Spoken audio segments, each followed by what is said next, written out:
चलो मित्रों, आज આપણે જોઈશું સ્વાધ્યાય 1.3 એનો પ્રશ્ન પહેલો કે નીચેના વિધાનો સત્ય બને તે રીતે ખાલી જગ્યા પૂરો।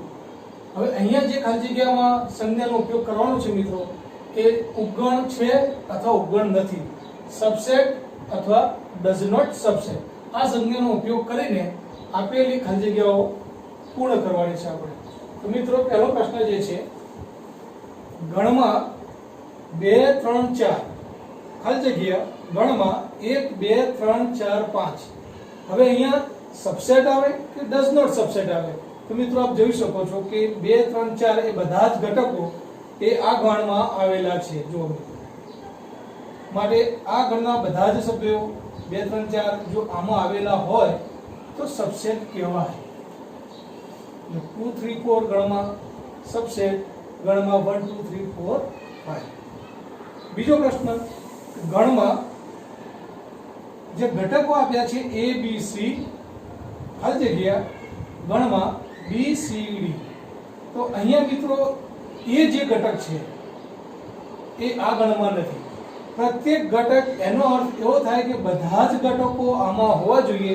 એક પણ ઘટક જો આ ગણમાં ન હોય તો આ ગણ પહેલો ગણ બીજા ગણનો ઉપગણ કહી શકાય નહીં મિત્રો। માટે ભલે B અને C ઘટકો આ ગણમાં છે પરંતુ એ જે ઘટક છે એ આ ગણમાં નથી।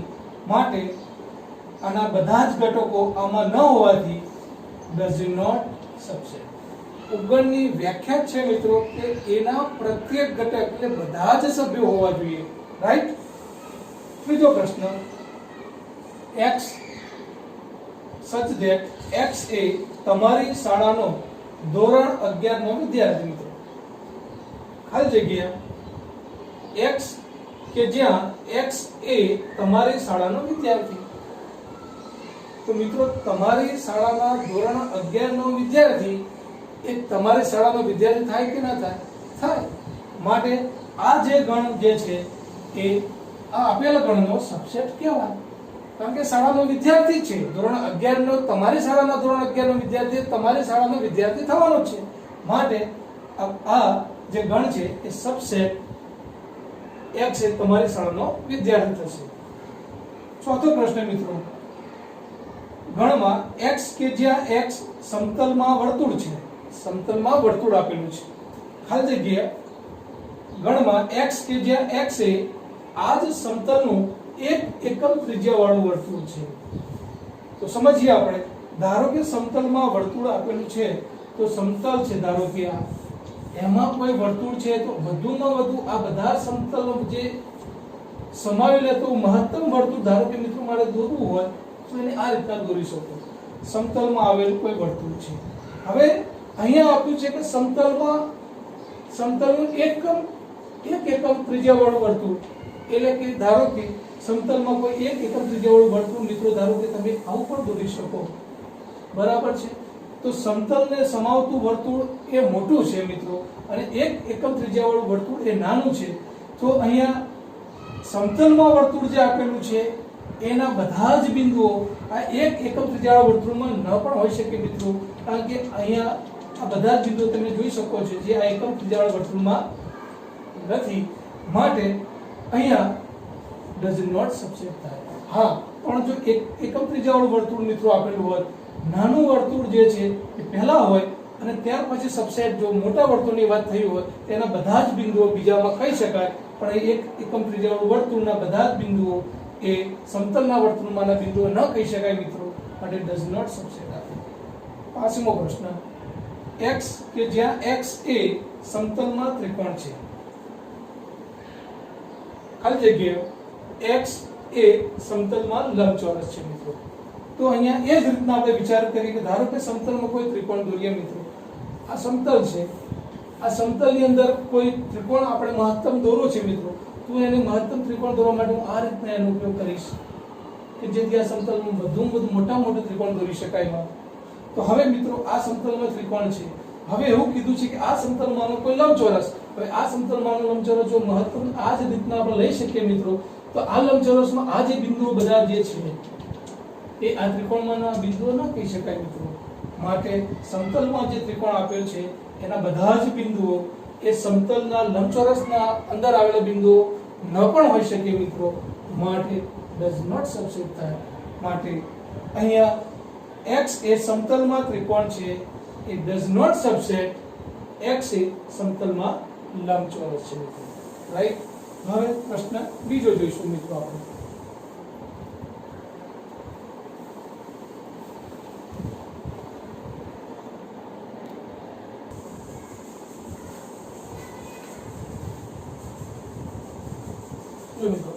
સ્વાધ્યાય 1.3 નો બીજો પ્રશ્ન, વિધાનો સત્ય છે કે અસત્ય તેની ચકાસણી કરો.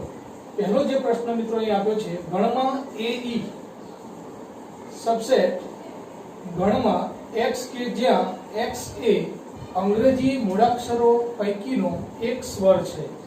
અહીંયા તો તમને જે ગણ આપ્યો છે એ યાદીની રીતે આપેલો છે, ઘટકો જ આપ્યા છે કે જેમાં ફિક્સ તમે કહી શકો કે a અને e એમ બંને ઘટકો જ છે.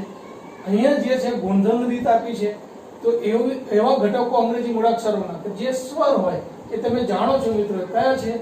A E I O U. તો અંગ્રેજી મૂળાક્ષરો પૈકીનો સ્વર હોય એ ઘટકો A E I O U છે, અને આ જે ગણ આપ્યો છે AE છે. તો આના બધા જ ઘટકો મિત્રો આ ગણમાં આવેલા છે, માટે શું આવશે? અહીંયા સબસેટ, એટલે કે આ વિધાન કેવું છે? સત્ય છે. બીજો જે પ્રશ્ન છે, ગણમાં A સબસેટ ગણમાં ABC, એટલે આ ગણમાં આવેલો ઘટક A એ આ ગણમાં પણ છે જ, માટે ગણ A સબસેટ ABC એ પણ વિધાન કેવું છે મિત્રો? સત્ય છે. ત્રીજો જે ગણ છે મિત્રો, જો તમે ગણમાં A belongs to ગણમાં ABC. હવે અગત્યની બાબત એ છે મિત્રો કે જ્યારે બે ગણની વાત થતી હોય, કોઈ પણ બે ગણ આપેલા હોય અને બે ગણની વાત થતી હોય, ત્યારે કાં તો સબસેટ આવે અથવા તો ડઝ નોટ સબસેટ આવે. કોઈ પણ બે ગણ વચ્ચેનો સંબંધ આપણે દર્શાવવો હોય તો કાં તો એ ગણમાં ઉગણ છે કાં તો ઉગણ નથી, એ રીતના દર્શાવી શકાય. અને એક ઘટક હોય અને એક ગણ હોય, ત્યારે બે વચ્ચે જે સંબંધ બતાવવો હોય, કાં તો બિલોંગ્સ ટુ હશે મિત્રો, કાં તો ડઝ નોટ બિલોંગ્સ ટુ હશે. સમજ્યા તમે? એક ઘટક અને બીજો ગણ, ઘટક અને ગણ વચ્ચેનો સંબંધ એ બિલોંગ્સ ટુ અથવા ડઝ નોટ બિલોંગ્સ ટુ, અને બે ગણ વચ્ચેનો સંબંધ સબસેટ અથવા ડઝ નોટ સબસેટ વડે દર્શાવાય છે મિત્રો. તો અહીંયા તમે જોઈ શકો છો કે અહીંયા ગણ છે, અહીંયા પણ ગણ છે, તો બે ગણ વચ્ચેનો સંબંધ ક્યારે બિલોંગ્સ ટુ વડે દર્શાવાય નહીં, માટે વિધાન કેવું છે મિત્રો? અસત્ય છે. અહીંયા દર્શાવવું હોય તો આપણે સબસેટ લેવું પડે, અને સબસેટ માટે મેં તમને આગળ જોયા એક્ઝામ્પલ કે કેવું વિધાન છે? સત્ય છે. માટે આ અસત્ય છે વિધાન અને આ સત્ય છે મિત્રો. ત્યાર પછીનો ચોથો પ્રશ્ન મિત્રો, ગણમાં x કે જ્યાં x એ 6 કરતા નાની યુગ્મ પ્રાકૃતિક સંખ્યા, 6 કરતા નાની યુગ્મ પ્રાકૃતિક સંખ્યા મિત્રો.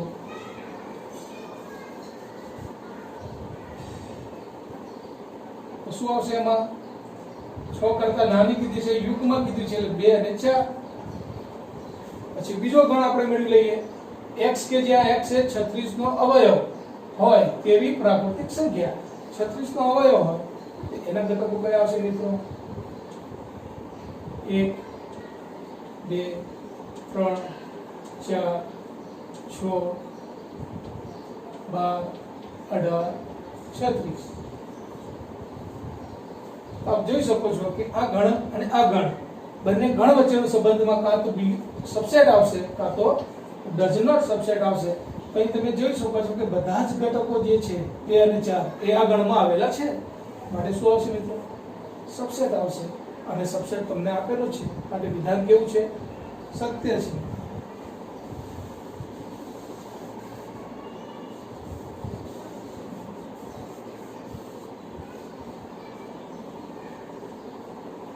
ત્યાર પછીનો પ્રશ્ન મિત્રો આપણે જોઈશું, પ્રશ્ન 3.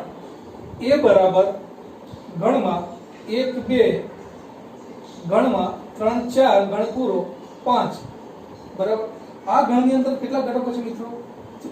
કોમા વડે જેટલા અલગ અલગ પાડ્યા છે એ જ મિત્રો જે છે ઘટકો છે. એટલે અહીંયા 1 2 અને આ એક પોતે ઘટક છે. ગણની અંદર લખેલો હોય ત્યારે એ ગણ ન કહી શકાય મિત્રો, એક ગણમાંનો ઘટક છે. માટે આ એક ઘટક છે પોતે. એટલે 1 2 અને આ ત્રીજો ઘટક અને આ ચોથો. 4 ઘટકો આ ગણમાં મિત્રો આપેલા છે. રાઈટ. હવે એવો કોઈ ગણ 1 2 ગણમાં 3 4 અને 5 એવો કોઈ ગણ આપેલો છે ત્યારે કયા વિધાનો અસત્ય છે એ કહો, એ આપણે જોઈશું મિત્રો. તો પહેલો પ્રશ્ન જે છે મારો,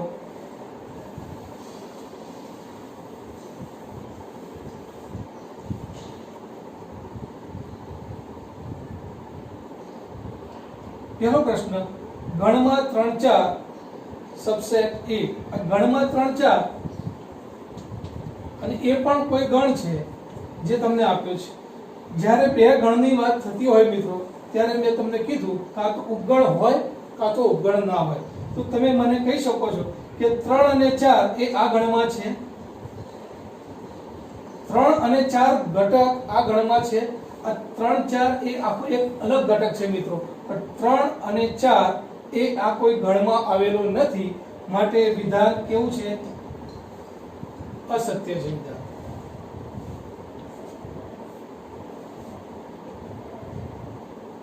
તો 3 4 બીજો પ્રશ્ન જુઓ મિત્રો. 3 4 belongs to A. 3 4 જે છે ઘટક છે મિત્રો, અને એ ગણ એમાં છે. જ્યારે ઘટક અને ગણ વચ્ચેની વાત આવે ત્યારે કાં તો belongs to હોય કાં તો does not belongs to હોય. તો આ ઘટક છે ને આ ઘટક પોતે ગણમાં છે જ. આ માટે belongs to. આ વિધાન કેવું છે? સત્ય છે. આ વિધાન અસત્ય હતું પહેલું. ત્યાર પછી ત્રીજો પ્રશ્ન જુઓ મિત્રો. 1 2 5 કોઈ ગણ છે 1 2 5 અને એ પણ ગણ છે. તો આ જે ગણ છે ને આ ગણ છે ત્યારે બે ગણ વચ્ચેની વાત હોય ત્યારે સબસેટ કાં તો ડઝ નોટ સબસેટ આવે, બિલોંગ્સ ટુ ક્યારે ના આવે મિત્રો. માટે આ વિધાન કેવું કહેવાય? અસત્ય કહેવાય. ચોથો પ્રશ્ન, 5 સબસેટ A. 5 પણ પોતે ગણ છે, એ પણ પોતે ગણ છે અને દરેક ગણનો એક ઉપગણ 5 તો છે જ, એ આપણે જોઈ ગયા. અને 5 સબસેટ A વિધાન કેવું છે મિત્રો? સત્ય છે. અને આ વિધાન સત્ય છે. ત્યાર પછી પાંચમો પ્રશ્ન જુઓ મિત્રો.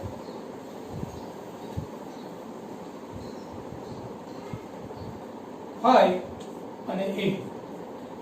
5 એ ગણ છે, એ પણ એ તમને ગણ આપ્યો છે. બે ગણ વચ્ચેનો સંબંધ કાં તો સબસેટ કાં તો ડઝ નોટ સબસેટ હોય. અહીંયા તમને આપ્યું છે બિલોંગ્સ ટુ. માટે વિધાન કેવું છે? અસત્ય છે. છઠ્ઠો પ્રશ્ન તમે જુઓ. 5 એ ગણમાં આપેલું છે અને અહીંયા એ આપ્યું છે. આ પણ ગણ છે, ગણમાંનો આ ઘટક છે 5 મિત્રો. એટલે આ પણ ગણ આપેલો છે અને આ પણ ગણ આપ્યો છે. પણ તમે જુઓ કે આ ગણમાંનો ઘટક 5 એ ના કોઈ ગણમાંનો ઘટક નથી મિત્રો. માટે ગણમાં 5 does not subset એ થશે. માટે આ વિધાન કેવું છે? અસત્ય છે. આ કે અહીંયા સબસેટ આપ્યું છે પણ 5 ગણમાં does not subset A. કારણ કે આ જે સભ્ય છે ગણમાંનો 5 એ આ ગણમાંનો ઘટક નથી. માટે વિધાન કેવું છે મિત્રો? અસત્ય છે. આગળનો પ્રશ્ન ચોથો આપણે જોઈએ મિત્રો.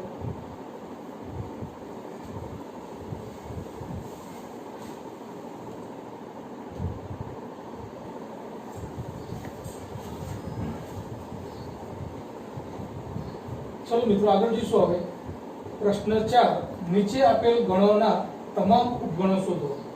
હવે પહેલો જે પ્રશ્ન જે છે ગણમાં A એનો ઉપગણ શોધવાનો છે. ગણમાં A એટલે ગણમાં આપેલા ઘટકોની સંખ્યા મિત્રો કેટલી છે? 1 જ. એટલે n બરાબર કેટલા છે મિત્રો? અહીંયા 1. ઉપગણો કેટલા મળશે આપણે? ઉપગણોની સંખ્યા બરાબર સૂત્ર શું હતું મિત્રો? ઉપગણોની સંખ્યા બરાબર 2 ની n ઘાત. એટલે કે 2 ની n ઘાત, n એટલે 1 છે ઘટક, એટલે 2 ની 1 ઘાત. 2 ની 1 ઘાત એટલે 2. એટલે મિત્રો આ જે ગણ છે એના ઉપગણો કેટલા મળશે તમને? 2 મળશે. કયા મળશે? કોઈ પણ ગણનો એક ઉપગણ કયો લેવાનો આપણે? 5. અને પછી બીજો કયો મળશે? એ પોતે જ મળશે મિત્રો અહીંયા, કારણ કે અહીંયા એક જ ઘટક છે. માટે ઉપગણો કેટલા મળે? 2 મળશે મિત્રો, 5 અને a પોતે, રાઈટ. બીજો પ્રશ્ન, ગણમાં a b, અહીંયા ઘટકોની સંખ્યા મિત્રો 2 છે, n બરાબર 2 છે, માટે ઉપગણોની સંખ્યા કેટલી થશે મિત્રો? ઉપગણોની સંખ્યા બરાબર 2 ની n ઘાત, એટલે કે 2 ની 2 ઘાત, એટલે કેટલા થશે મિત્રો ઉપગણો? 4 થશે. કયા 4 ઉપગણો થશે? તો કોઈ પણ ગણનો ઉપગણ 5, પછી એક એક ઘટક લઈને ગણ બનાવવાનો મિત્રો, એટલે a, પછી ગણમાં b, પછી બંને ઘટકો લઈને બનાવી દેવાનું, તો ab, એટલે પોતે જ મૂળ ગણ આવી જાય. તો આ રીતના 1 2 3 અને 4 ઉપગણો મિત્રો મળશે આપણને. અને ત્રીજો પ્રશ્ન છે કે ખાલી ગણ એટલે કે 5 ના ઉપગણો શોધો. ખાલી ગણ હોય મિત્રો, એટલે ખાલી ગણ હોય એટલે કે એ ગણમાં કોઈ પણ સભ્ય નથી, ઘટક નથી, એટલે ઘટકની સંખ્યા n બરાબર કેટલી મિત્રો લેવાની? 0 લેવાની. માટે ઉપગણોની સંખ્યા કેટલી થશે એ વખત? એટલે ઉપગણોની સંખ્યા બરાબર 2 ની n ઘાત, એટલે કે 2 ની 0 ઘાત, therefore 1. તો એક જ ઉપગણ મળે, તો કયું મળે? તો કોઈ પણ ગણનું ઉપગણ 5 તો છે, એટલે અહીંયા 5 આપ્યો તો એનું ઉપગણ પણ 5 જ મળશે મિત્રો, બીજું કોઈ મળશે નહીં. માટે 5 ના ઉપગણ એક જ મળે અને પોતે 5. ત્યાર પછી આગળનો પ્રશ્ન મિત્રો તમે જુઓ, 5મો પ્રશ્ન જે છે અંતરાલ સ્વરૂપે લખો. અંતરાલ સ્વરૂપે લખો એટલે કે ધારો કે પહેલો જે ગણ આપ્યો છે એમાં એવો ગણ કે x કે જેથી x belongs to r વાસ્તવિક સંખ્યા -4 less than x less than or equal to 6 ગણ પૂરો.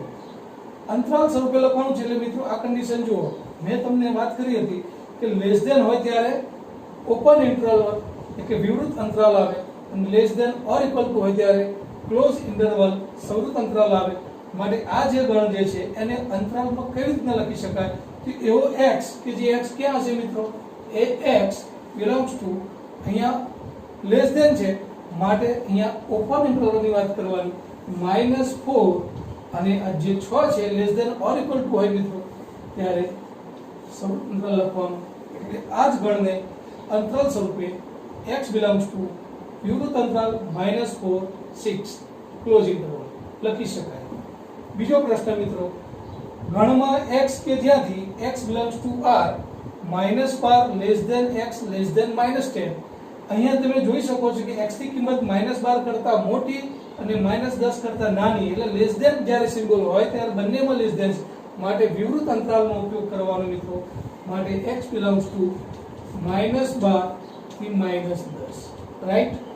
ત્યાર પછી ત્રીજો પ્રશ્ન જે છે, ગણમાં x કે જ્યાંથી x belongs to r